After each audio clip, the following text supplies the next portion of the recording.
दोस्तों, आज हम बात करेंगे एक बायोग्राफी ड्रामा फिल्म के बारे में। और जैसा कि मैंने कहा, आने वाली काफी वीडियोस उन मूवीज के बारे में होंगी जो इस साल के अकेडमी अवार्ड्स में बहुत ही अहम फिल्म साबित हो सकती हैं। इसमें हमारी पिछली वीडियो थी मा रेनीज ब्लैक बॉटम के बारे में, जिसे आप आई बटन में देख सकते हैं। हमारी आज की फिल्म उसी रेस में शामिल है। मैं बात कर रहा हूँ लास्ट ईयर आई नेटफ्लिक्स की फिल्म मैंक के बारे में। इसे डायरेक्ट किया है आज के दौर के फाइनेस्ट डायरेक्टर डेविड फिंचर ने। इसमें मेल लीड्स निभाए हैं Gary Oldman, Amanda Seyfried, Lily Collins, Arliss Howard, Tom Pelphrey, Tom Burke, Joseph Cross, Toby Leonard Moore और चार्ल्स डेंस ने। पहले मैं आपको इसकी कहानी बताऊंगा, फिर हम इससे जुड़े कुछ सवालों के जवाब जानने की कोशिश करेंगे जिससे आप इस फिल्म को और बेहतर तरीके से समझ सकें। उसके बाद हम इसकी रियल स्टोरी में हुए कुछ चेंजेस के बारे में बात करेंगे और आखिर में बात करेंगे इस फिल्म की एंडिंग के बारे में। ये सब जानने के लिए इस वीडियो को एंड तक देखिएगा। मेरी हमेशा कोशिश रहती है कि मैं आपको फॉरेन सिनेमा की उन मूवीज के बारे में जानकारी दूं जो शायद आपको कहीं और ना मिले। इसलिए ऐसी ही और दिलचस्प मूवीज के बारे में जानने के लिए चैनल को सब्सक्राइब करके बेल आइकन को जरूर दबा दीजिए। तो चलिए वीडियो शुरू करते हैं। हेलो दोस्तों, मेरा नाम है अमन और आप देख रहे हैं सिनेमैटिक ज्ञान। Let's get started.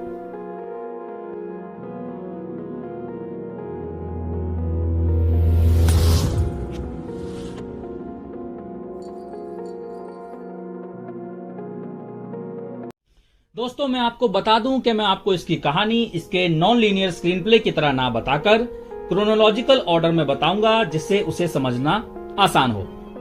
तो चलिए शुरू करते हैं। जैसा कि हम जानते हैं, ये कहानी है अमेरिकन स्क्रीन राइटर हर्मन मैंकिविच के बारे में।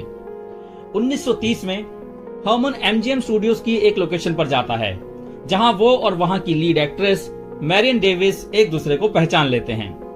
वो उसे विलियम रैंडोल्फ हर्स्ट से मिलवाती है। हर्स्ट एक मशहूर अमेरिकन बिजनेसमैन और पॉलिटिशियन था। वो मैरियन का बेनिफैक्टर और प्रेमी भी था, जिसे हर्मन थोड़ा पसंद आता है। 1933 में हर्मन और उसकी वाइफ सैरा हर्स्ट के कैसल में कई सारे हॉलीवुड के जाने माने सितारों के साथ लुई बी मेयर की बर्थडे पार्टी अटेंड करते हैं। मेयर एक कनेडियन अमेरिकन फिल्म प्रोड्यूसर और 1924 में मेट्रो गोल्डविन मेयर स्टूडियोज यानी एमजीएम के को फाउंडर थे। सभी लोग उस पार्टी में नाजी जर्मनी के राइज होने की और आने वाले कैलिफोर्निया गवर्नर इलेक्शन की चर्चा करते हैं, जिसमें पर्टिकुलरली कैंडिडेट अपटन सिनक्लेयर की चर्चा होती है। सिनक्लेयर एक अमेरिकन राइटर, पॉलिटिकल एक्टिविस्ट और डेमोक्रेटिक पार्टी से गवर्नर के नॉमिनी भी थे।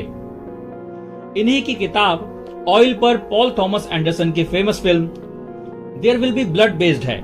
खैर, वहां से हर्मन और मैरियन थोड़ा टहलने के लिए निकलते हैं, जहां पॉलिटिक्स और फिल्म इंडस्ट्री के बारे में बातें करते हुए उनके बीच एक अच्छी बॉन्डिंग सी बन जाती है। 1934 में हर्मन और उसका छोटा भाई जोसेफ मेयर के अंडर एमजीएम में काम करना शुरू कर देते हैं। Studio executives including Irving Thalberg actively Sinclair के गवर्नर कैंपेन के खिलाफ काम करते हैं। अर्वन थॉलबर्ग मोशन पिक्चर के शुरुआती सालों के दौरान एक प्रोड्यूसर हुआ करते थे। स्टूडियो ने कैंपेन को बर्बाद करने के लिए प्रोपेगेंडा फिल्म्स बनाई, जिन्हें हर्स्ट ने खुद फंड किया था सिनक्लेयर के खिलाफ। हर्मन इन फिल्म्स को रुकवाने के लिए मैरियन के पास पहुंचता है, पर नाकामयाब रहता है क्योंकि वो पहले ही वार्नर ब्रदर्स के लिए स्टूडियो छोड़ चुकी है। बाद में हर्मन और सैरा ट्रोकैड्रो नाइट क्लब में एक election night watch party attend करते हैं, जहां मेयर सिनक्लेयर के कंपेटिटर फ्रैंक मैरियम को विनर अनाउंस करता है। ये सब देख के हर्मन सैरा के साथ वहां से जा रहा होता है कि तभी उसके लिए एक फोन आता है, जो हर्मन के कलीग डायरेक्टर शैली मेटकाफ की वाइफ ईव का होता है। वो बहुत घबराई हुई होती है क्योंकि शैली अपने घर से पिस्टल लेके निकला होता है। हर्मन ये सुन के उसे ढूंढने निकल जाता है। शैली के पास पहुंचकर वो उससे उसकी पिस्टल मांगता है, पर शैली उसे अपनी सारी बुलेट्स दे देता है। वो उसकी वाइफ के पास जाकर बुलेट सौंप देता है, पर वहां उसे पता चलता है कि वो तो बुलेट्स का पूरा बॉक्स अपने साथ लेके निकला है। अगले ही सीन में हमें एक गन शॉट सुनाई देता है और पता चलता है कि पार्किंसंस डिजीज से डायग्नोस होने के और पर्सनली सिनक्लेयर को सपोर्ट करने के बावजूद उसके खिलाफ कैंपेन में शामिल होने के गिल्ट में शैली सुसाइड कर लेता है। दरअसल सिनक्लेयर के खिलाफ बनी प्रोपेगेंडा फिल्म को शैली ने ही डायरेक्ट किया था। इसीलिए उन्होंने इतना बड़ा कदम उठाया। 1937 में हर्मन हर्स्ट कैसल में चल रही एक पार्टी में पहुंच जाता है, जहां वो नशे में धुत होके एक फिल्म का आइडिया दे देता है, जिसे वो 1940 में लिखने वाला है। इससे वहां मौजूद सभी लोग नाराज हो जाते हैं, इंक्लूडिंग हर्स्ट, मेयर और मैरियन। मेयर यहां खुलासा करता है कि हर्मन को हर्स्ट ही सैलरी देता है, और फिर वो उसे एक कोर्ट जेस्टर से कंपेयर करता है, यानी कि वो आदमी जिसे पुराने समय में लोगों को कहानियां वगैरह सुनाकर एंटरटेन करने के लिए रखा जाता था। हर्ट उसे एक मंकी और ऑर्गन ग्राइंडर की एल्गरी के बारे में बताता है और उसे बाहर का रास्ता दिखाता है। इस एल्गरी का मतलब है कोई ऐसा जो कि एक पावरफुल इंसान के काफी करीब है और वो उनके बिहाफ पे काम करता है, लेकिन असल में उनके खुद के पास कोई पावर होती ही नहीं है। 1940 में आरकेओ पिक्चर्स उभरने के लिए ऑर्सन वेल्स को उनके नेक्स्ट प्रोजेक्ट के लिए पूरी क्रिएटिव फ्रीडम देता है। वो कभी भी किसी भी प्रोजेक्ट के बारे में फिल्म बना सकते हैं। अपनी इस नई फिल्म के स्क्रीन प्ले के लिए वेल्स रिक्रूट करते हैं हर्मन जे मैंकविस को, जो कि विक्टरविल कैलिफोर्निया में है और कार एक्सीडेंट में टूटे अपने पैर के रिकवर होने का इंतजार कर रहे हैं। हर्मन एक स्क्रिप्ट तैयार करता है और अपनी इस स्क्रिप्ट को अपनी सेक्रेटरी रीटा अलेक्जेंडर को सुनाता है। ये सुनते ही रीटा का ध्यान इस कहानी के मेन कैरेक्टर और विलियम रैंडॉल्फ हर्स्ट के बीच की सिमिलैरिटीज पर जाता है। जॉन हाउसमैन, जो कि ऑर्सन वेल्स के साथ इस फिल्म को प्रोड्यूस करने वाले थे, उन्हें हर्मन की इस जटिल, compact, non linear screen play को लेकर काफी चिंता थी, क्योंकि ये उस वक्त के हिसाब से काफी अलग था। वहीं हर्मन के भाई जोसेफ को ये चिंता सता रही थी कि इस स्क्रीन प्ले से हर्स्ट जैसा पावरफुल आदमी नाराज हो सकता है। 1940 में हाउसमैन हर्मन के स्क्रिप्ट में प्रोग्रेस ना होने की वजह से बेसब्र हो जाता है। उसकी राइटिंग की टाइमिंग को देखते हुए और उसकी शराब पीने की आदत के चलते रीटा भी इस बात को लेकर काफी चिंता में है। पर आखिरकार हर्मन स्क्रीन प्ले टाइम पर खत्म कर देता है। हाउसमैन इस बात से काफी इम्प्रेस्ड हो जाता है, पर वो उसे ये भी याद दिलाता है कि उसे इस चीज का कोई क्रेडिट नहीं मिलेगा। 1940 में ही चार्ल्स लेडरर हर्मन से स्क्रीन प्ले पिक करके स्टूडियो डिलीवर करने ले जाता है। जोसेफ स्क्रीन प्ले पढ़ने के बाद हर्मन से मिलने आता है और उसे हर्स्ट के रिएक्शन और उसके मैरियन पर क्या इफेक्ट्स हो सकते हैं इस बारे में वार्न करता है। हालांकि वो ये बात जरूर मानता है कि ये हर्मन की अब तक की लिखी हुई सबसे बेस्ट चीज है।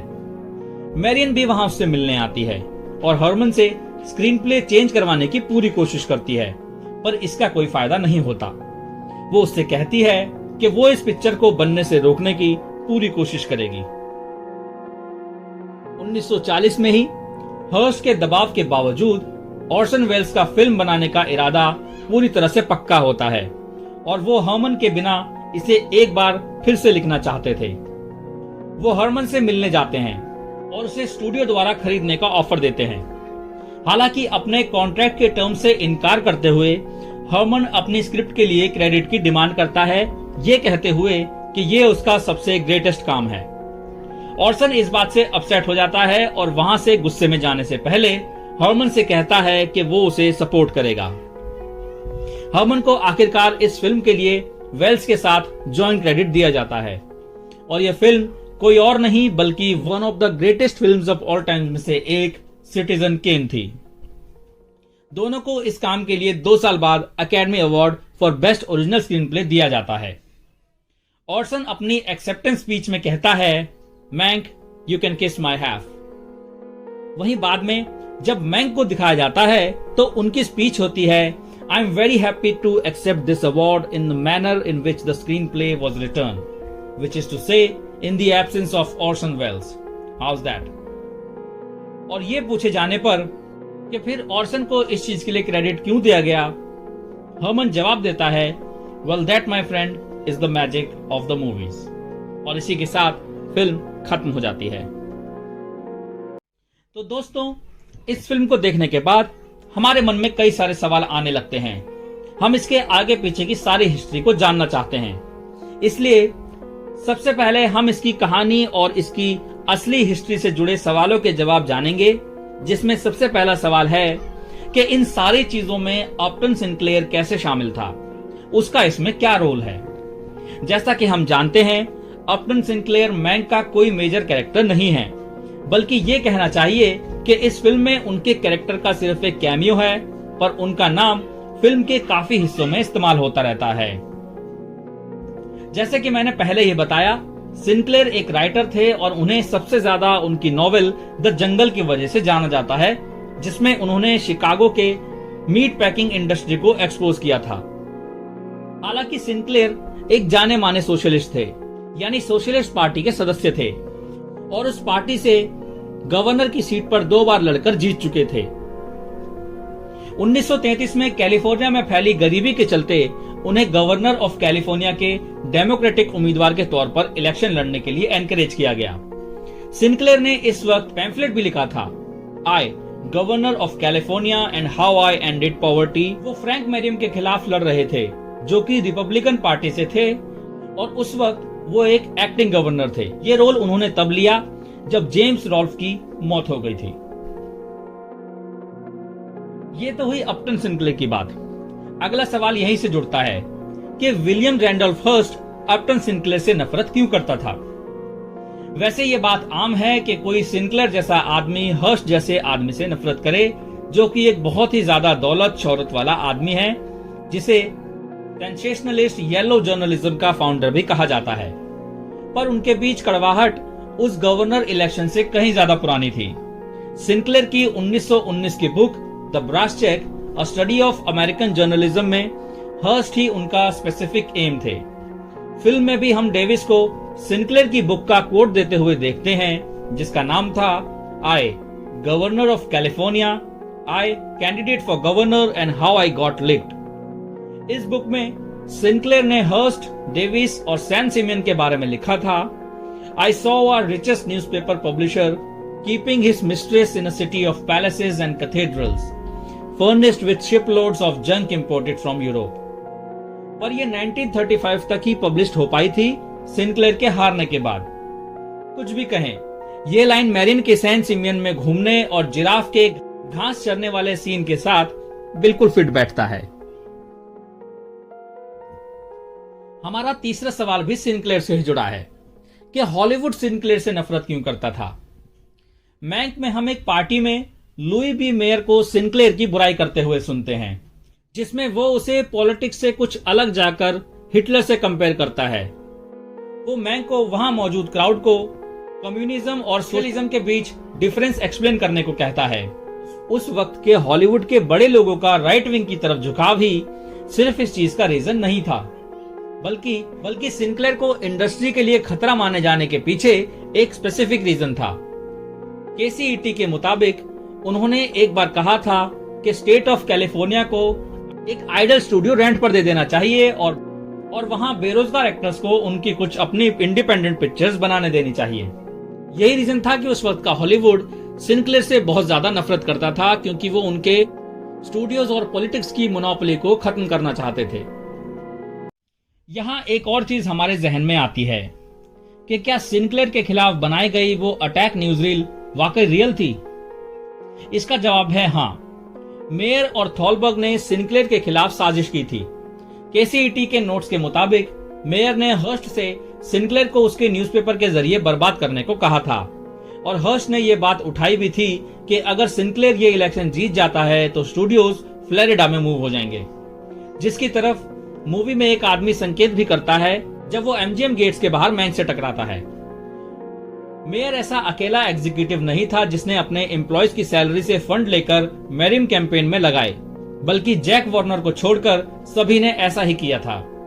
उस वक्त लॉस एंजलिस टाइम्स में फेमस डायरेक्टर बिली वाइल्डर, जो कि तब फॉक्स राइटर थे, उन्होंने लिखा था, मैं तड़प रहा था, जैसा एक अमेरिकन डेमोक्रेसी को होना चाहिए था, ये उसका एग्जाम्पल बिल्कुल नहीं था।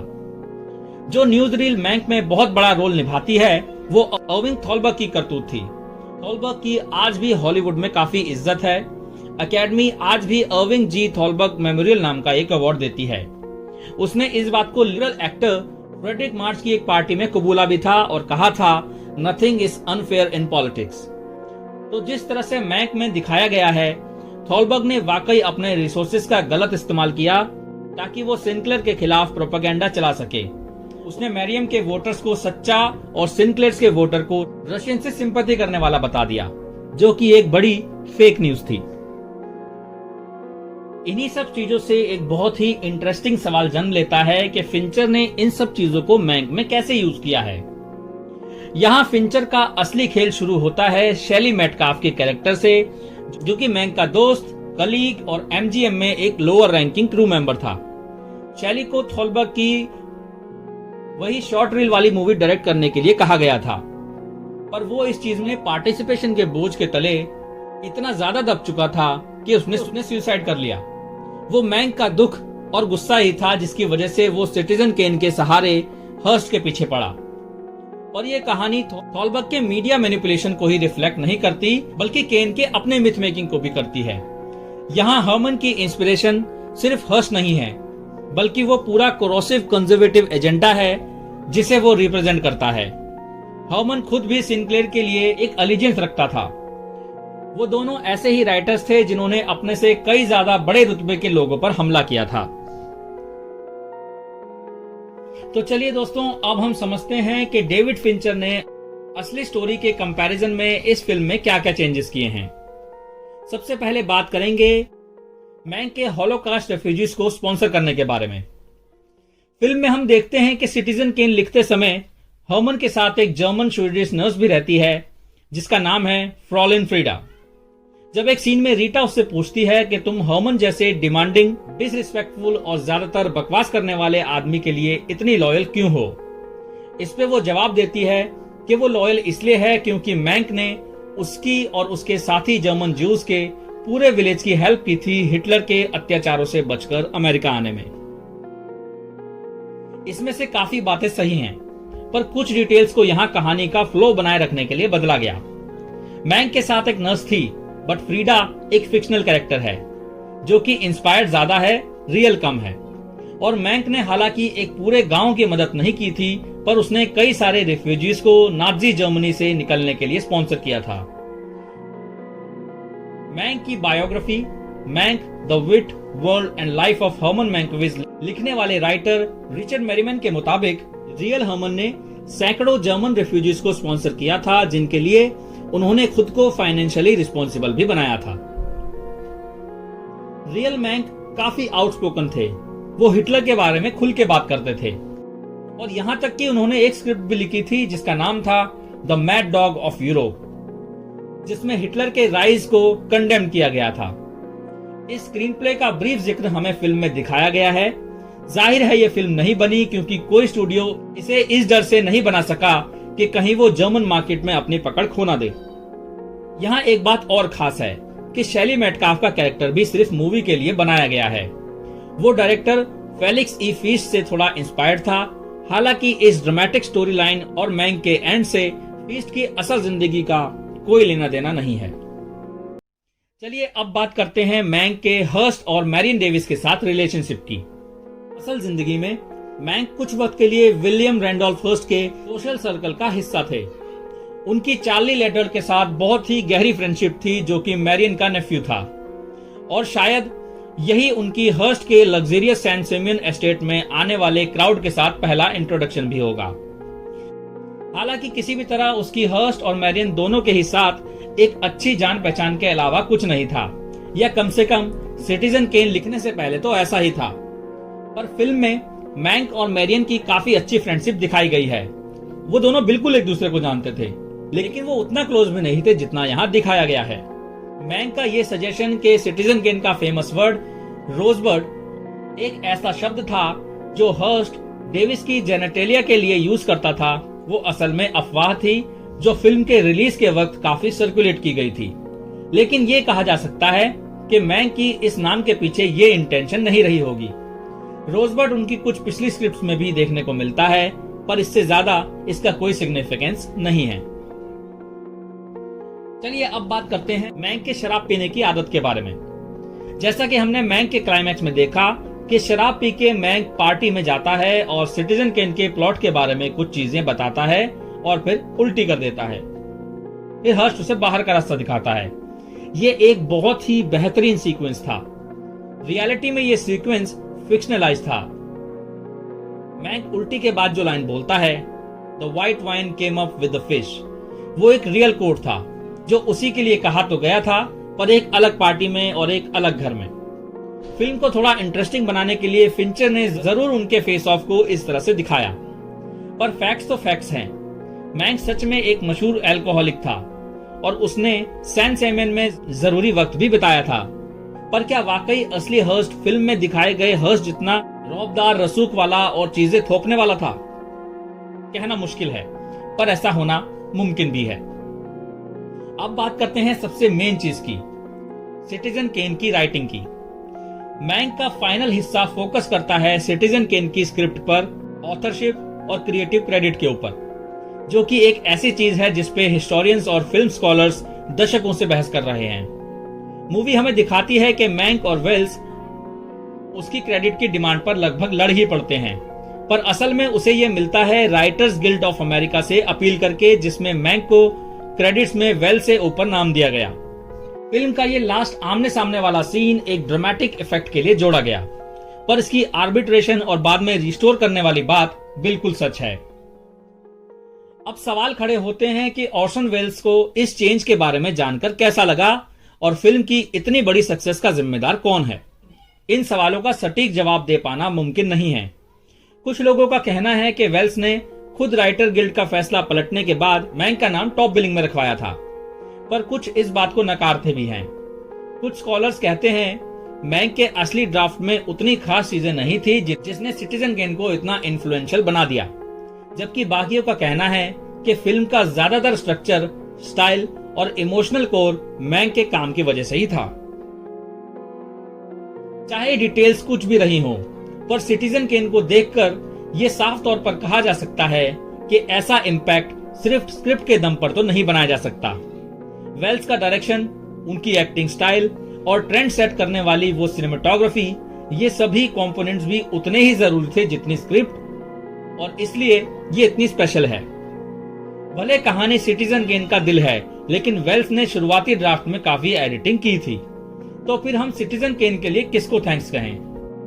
शायद दोनों को ही देना चाहिए, लेकिन अगर हम इस फिल्म की माने तो इसका क्रेडिट मैंक को जाता है।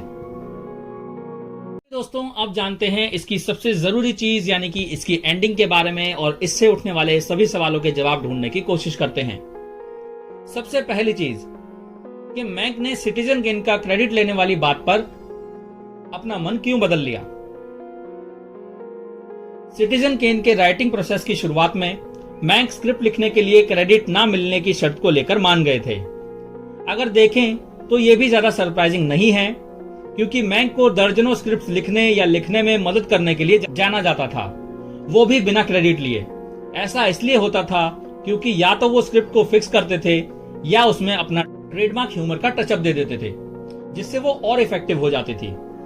टाइम तक उन्हें सभी बड़े स्टूडियोज ने बाहर का रास्ता दिखा दिया था और वो काम मिलने पर साफ तौर पर काफी खुश थे। अब क्योंकि उन्हें एक स्क्रिप्ट के डॉक्टर की तरह लाया गया था, इसलिए इसका सारा क्रेडिट ऑर्सन वेल्स को जाना था, जिनके ऊपर आरकेओ पिक्चर्स की काफी उम्मीद थी। ऐसा होता तो मैंक का नाम मूवी में होता ही नहीं। चलिए वापस आते हैं मैंक फिल्म पर। मैंक का मन बदल गया। अब उन्हें इस बात से कोई फर्क नहीं पड़ रहा था कि वेल्स क्या ऑफर कर रहा है या क्या धमकियां दे रहा है। मैंक ने क्रेडिट की डिमांड की और आखिरकार वो उसे मिल भी गया। अब उनके मन बदलने में सबसे बड़ा रोल था उन लोगों का जो रैंच पर उनसे मिलने आए, जिसमें उनका छोटा भाई जोसेफ और मैरियन भी शामिल हैं, जिन्होंने उसे हर्स्ट के बारे में मूवी लिखने से रोकने की कोशिश की है। इन चीजों से उन्हें यह पता चला कि सिटीजन केन का स्क्रीन प्ले एक ब्रिलियंट काम था, उनकी लिखी हुई बेस्ट चीज थी। जिंदगी के इस मोड़ पर मैंक एक अल्कोहलिक आदमी था जिसका ऐसा कुछ लिखने का सपना पूरी तरह से धूमिल हो चुका था, पर ऐसा कुछ प्रोड्यूस करना और ये जानना कि ये पूरी तरह से उसका अपना काम है, ये इस स्टेज पर उसके लिए बहुत ही अमूल्य चीज थी। और इतने साल खुद को बेकार समझने के बाद ये चीज उस किसी भी चीज से ज्यादा बड़ी थी जो वेल्स या आरकेओ स्टूडियो उसे दे सकते थे। मैंक के लिए ये स्क्रीन प्ले से कुछ ज्यादा बन गया था और इससे ये रिप्रेजेंट किया गया कि वो उससे कहीं ज्यादा था जितना हर्स्ट, मेयर और एमजीएम के बाकी लोग उसके बारे में सोचते थे। चलिए अब समझते हैं उनकी स्पीचेस का मतलब क्या है। पहले आते हैं ऑर्सन वेल्स की स्पीच पर। मैंक यू कैन किस माई हैव। जैसा कि हम जानते हैं, सिटीजन केन को कुल 9 अकेडमी अवार्ड्स के लिए नॉमिनेट किया गया था, लेकिन इसे सिर्फ एक अवार्ड मिला, बेस्ट ओरिजिनल स्क्रीन प्ले का। इसमें 8 में ऑर्सन वेल्स अकेले जीनियस थे, लेकिन उन्हें वही अवार्ड मिला जो उन्होंने किसी के साथ शेयर किया था, पर वो दोनों ही अवार्ड लेने के लिए वहां नहीं पहुंच पाते। मैंक में हमें मूवी इट्स ऑल ट्रू की शूटिंग के दौरान एक रेडियो ब्रॉडकास्ट सुनाया जाता है, जिसमें वो अपने को राइटर को एक मैसेज देते नजर आते हैं। वो कहते हैं, मैंक यू कैन किस माई हैव। साफ तौर पर यहां ऑर्सन हंसी मजाक में ये कहना चाहते थे किस माई। उन्होंने इस लाइन को दोबारा यूज किया जब उन्होंने रियो से मैंकी को एक नोट भेजा, जिसमें उन्होंने लिखा, dear मैंकी, here's what I wanted to wire you after the academy dinner. You can kiss my have. I dare to send it through the mails only. Now I find it possible to enclose a ready-made retort. I don't presume to write your jokes for you, but you ought to like this. Dear Orson, you don't know your half from a hole in the ground. Affectionately, Orson. ये और comment हमें एक चीज समझाते हैं कि इस statement में हमें मैंक के लिए एक अफेक्शन नजर आता है, जो चीज वो आमने सामने नहीं कर पाए थे। इससे मैंक के उस नजरिए की भी निंदा होती है कि सिटीजन केन की राइटिंग में ऑर्सन इन्वॉल्व नहीं थे, जबकि वेल्स अपने नोट में इस बात को एक्नॉलेज करते हैं कि वो मैंकविस के लिए नहीं लिखते हैं। ये जाहिर है कि ज्यादातर लोग किस माई हैव स्टेटमेंट को डिसरिस्पेक्टफुल तरीके से देखते हैं, पर डायरेक्टर कहीं ना कहीं खुद को भी इसका हाफ क्रेडिट देने के लायक मानता है। और एक तरह से देखें तो सच में आधा स्क्रीन प्ले था तो उन्हीं का ही। वो चाहते थे कि मैंक भी इस बात को एक्सेप्ट करे, पर इस बात से वेल्स को ज्यादा फर्क नहीं पड़ रहा था। अब समझते हैं हर्मन की ऑस्कर स्पीच को। ऑर्सन वेल्स की छोटी सी स्पीच के उलट मैंक थोड़ी लंबी स्पीच देते हैं। वो ऑस्कर हाथ में लेकर कहते हैं, मैं बहुत खुश हूं कि मुझे अवार्ड उसी तरह मिला जिस तरह ये स्क्रिप्ट लिखी गई थी, यानी कि ऑर्सन वेल्स की एब्सेंस में। How is that? जब उनसे पूछा गया कि ऑर्सन वेल्स का क्रेडिट में शेयर क्यों है, तो वो रूखेपन से जवाब देता है, well that my friend is the magic of the movies. ये लाइन आज भी हॉलीवुड की ओल्डेस्ट डिबेट्स का परचम लहरा रही है। तो स्क्रीन प्ले में क्रेडिट कौन डिजर्व करता है? अगर इसी फिल्म के लिखने के बेस को समझें तो जैक फिंचर ने इसे फेम्ड क्रिटिक पॉलिन कायल के काम पर लिखा है, जिनका मानना यह था कि मैंक ने अकेले ही ये कहानी लिखी। और अगर इस तरह से देखें तो इस फिल्म की एंडिंग भी हमें ये साबित करती हुई नजर आती है। लेकिन अगर मैंक के प्रोडक्शन की ही बात की जाए तो इस फिल्म का क्रेडिट भी अकेले जैक को नहीं जाना चाहिए, क्योंकि डेविड फिंचर और एरिक रॉथ ने इस स्क्रिप्ट को पॉलिश करके वेल्स के पक्ष में थोड़ा ज्यादा सिंपैथेटिक बनाया है। क्योंकि वो खुद डायरेक्टर है तो वो इस चीज को बेहतर तरीके से समझ भी सकते हैं। तो आप हिस्टोरिकल एविडेंस देख लें या मैंक फिल्म को ही देख लें, दोनों से ही पता यही चलता है कि वेल्स ने मैंक की कहानी में कंट्रीब्यूट किया था, भले ही शब्द लिखे मैंक ने हो। ऐसा इसलिए क्योंकि ऑर्सन ने उसके आइडिया पर काम किया और प्रोडक्शन में काफी चीजें रिवाइज की। और इस लिहाज से देखा जाए तो मैंक की स्पीच इस बारे में कम थी कि क्रेडिट किसका है, और इस बारे में ज्यादा थी कि ये स्क्रीन प्ले लिखना उनके लिए कितना मायने रखता है। करियर का एंड आते आते ही सही, पर उन्होंने अपनी वर्थ को समझा। ये ऐसा काम था जो उनके लिए फेयरवेल की तरह हो सकता था, और एक तरह से देखा जाए तो हुआ भी ऐसा ही, जैसा कि एंड में दिखाया भी जाता है कि उन्होंने इसके बाद ज्यादा कुछ नहीं किया। जहां तक बात है magic of the movies line की, तो ये मैंक के विट और ह्यूमर का एक नमूना था, जिसके बारे में सब जानते हैं, और ऐसा फिल्म में थ्रू आउट दिखाया भी गया है। पर यह मैजिक असल में है क्या? दरअसल ये लाइन मैंक और फिंचर के सिनेमा मेकिंग प्रोसेस में इन्वॉल्व स्टूडियो सिस्टम, ब्यूरोक्रेसी और पॉलिटिक्स को डिसअप्रूव करती हुई नजर आती है। ये मैजिक था जिसने मैंक जैसे शराबी इंसान से सिटीजन केन जैसी शानदार चीज लिखवाई। ये वो मैजिक था जिससे वेल्स क्रेडिट शेयर करने के लिए मान गए, और ये वो मैजिक था कि जिससे one of the greatest films of all time को अकेडमी अवार्ड्स ने पूरी तरह से नजरअंदाज कर दिया था। इतनी इंटरेस्टिंग स्टोरी को देखने के बाद हमारे जहन में एक सवाल आता है कि मैंक की एंडिंग के बाद आखिर क्या हुआ, जिसकी थोड़ी झलक हमें फिल्म में दिखाई जाती है। सिटीजन केन के बाद भले ही मैंक को ज्यादा फायदा ना हुआ हो, पर उनके छोटे भाई की इसके बाद किस्मत खुल गई थी। जैसा कि हमने एंड में देखा भी कि भले ही वो टैलेंट में मैंक से ऊपर ना हो, बट अचीवमेंट्स में वो काफी ऊपर था। उसने द फिलाडेल्फिया स्टोरी प्रोड्यूस की, जिसे ऑस्कर बेस्ट पिक्चर के लिए नॉमिनेट किया गया। फिर उसने 2 मूवीज डायरेक्ट की, a letter to 3 wives and all about Eve, और इन दोनों ने ही जोसेफ को back to back 2 best directors के ऑस्कर जितवाए। ऑर्सन वेल्स लेट 1940s में यूरोप चले गए और जब तक जिंदा रहे इंडिपेंडेंट सिनेमा बनाते रहे। वहीं हर्स्ट खुद सिटीजन केन के इंस्पिरेशन जाहिर तौर पर फिल्म से बहुत ही नाखुश थे। उस वक्त की सच्चाई यह थी कि वो वेल्दी नहीं रह गए थे। जितना हमने उन्हें फिल्म में देखा, कुछ बुरी मूवी इन्वेस्टमेंट्स के बाद ये उनके फाइनेंशियल क्राइसिस का वक्त था। उन्होंने अपना स्टाफ कम कर दिया, बहुत सा पैसा गवा दिया, और तो और मैरियन से लोन भी एक्सेप्ट करना पड़ा। हर्स्ट पब्लिकली शर्मिंदा था। उसने ये सब चीजें रोकने की, वापस आने की बहुत कोशिश की, पर ऐसा नहीं हो पाया, और 1951 में 88 साल की उम्र में उनकी मौत हो गई। हर्स्ट की फैमिली ने 1957 में Hearst Castle state of California को सौंप दिया, और इवेंचुअली उनकी नाराजगी लंबे अरसे के बाद कम हुई और 2012 में हर्स्ट कासल में सिटीजन केन दिखाई गई। मैरियन सिटीजन केन से शायद हर्स्ट से भी ज्यादा नाराज थी। पब्लिक का मानना यह था कि सुजन अलेक्जेंडर केन मैरियन के ऊपर ही बेस्ड थी। इस सोच से मैंक भी हमें जूझते हुए नजर आते हैं। उनका एक्टिंग करियर ऑलरेडी खत्म हो चुका था, पर उनकी लेगेसी भी इससे तारदार हो गई। मैरियन हर्स्ट की मौत आने तक उनके साथ रही और 10 साल बाद उनकी भी मौत हो गई। उस पॉइंट तक भी ये मिथ चलता रहा कि वो एक अच्छी एक्ट्रेस नहीं थी।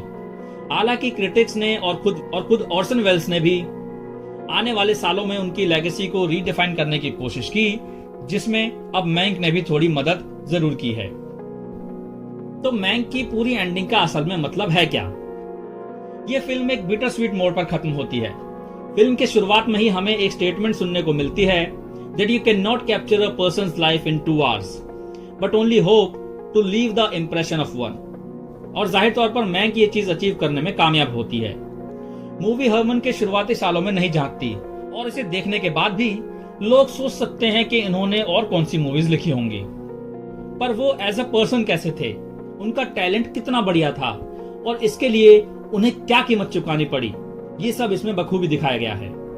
मैंक एक कॉम्प्लिकेटेड पर्सनैलिटी थे, पर इसकी एंडिंग उन्हें सेंस ऑफ रिन्यूड पावर और हॉलीवुड में फाइनल विक्ट्री देती है।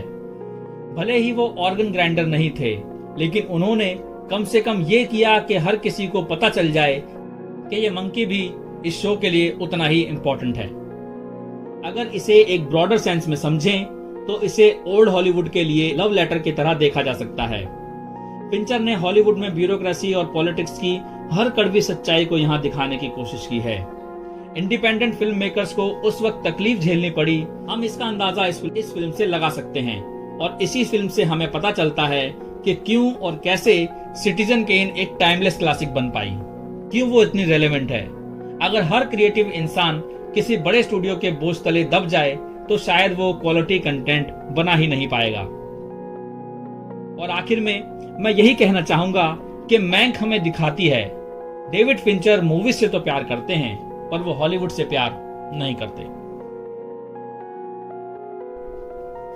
तो दोस्तों, ये था मैंक का एक्सप्लेनेशन और इसकी रियल कहानी। आई होप आपको भी मूवी ज्यादा बेहतर तरीके से समझ आ गई होगी, और मैं उम्मीद करता हूं कि आपको ये वीडियो अच्छी लगी होगी। अगर अच्छी लगी है तो इसको लाइक कीजिए।